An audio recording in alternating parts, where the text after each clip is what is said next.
Vita da quarto, mentre passeggio con la May rifletto su concetti che mi sono stati anche in qualche modo suggeriti da una mia cara amica.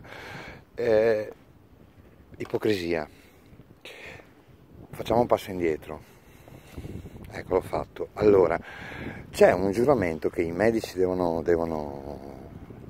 giurare, che ha in sé dei valori eccezionali, bellissimi, che si dovrebbero applicare in tutte le cose, che è il giuramento di Ippocrate, che ha in sé una sfiga, un nome che richiama ben altra nobiltà, cioè non richiama nobiltà, Ippocrate, e io ovviamente lo conosco a memoria perché ho studiato medicina anni fa, ginecologia applicata a me stesso, però è inutile, non turbavo le pazienti con commenti poco professionali tipo cazzo che vulva, e quindi mi hanno licenziato. È un po' come parlare quando fai il mimo, non funziona.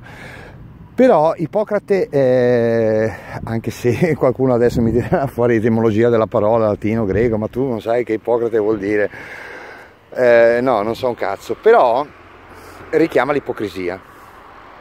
E molto spesso i medici sono ipocriti, o semplicemente spacciano per vero quello che non è.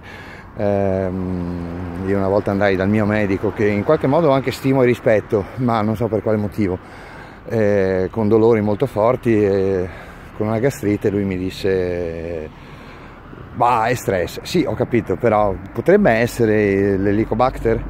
E lui mi disse: cazzate, no, psicocazzate, o cos'è che disse? Folklore. Ne avevo 4 di Helicobacter, avevano fatto una colonia nel mio stomaco, nella mia pancia, in me stesso, quindi lì non so se era ipocrita o idiota lui. Fatto sta che mi curai da solo, ma questa è una delle poche volte in cui sono riuscito a curarmi da solo.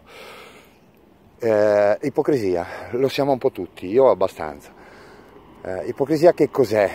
Ogni tanto la confondo con la menzogna, un'arte in cui io sono abbastanza, o lo sono stato, abbastanza professionista, ma non è questo. Ipocrita è probabilmente una menzogna che diciamo soprattutto noi stessi, perpetuata nel tempo. Non so cosa sto dicendo, ma ipocrita è per esempio dire che si amano i bambini e poi trombarteli, o menarli, o lasciarli soli davanti alla TV. Questa è ipocrisia. Fingere, non fingere, ritenere di essere un grande educatore, e poi sbattertene i coglioni se un figlio che non è il tuo, che cazzo ne so, sta male o chiede aiuto. Queste sono riflessioni. Poi l'ipocrisia si stende su vari livelli, varie cose, con la propria moglie, con tutti.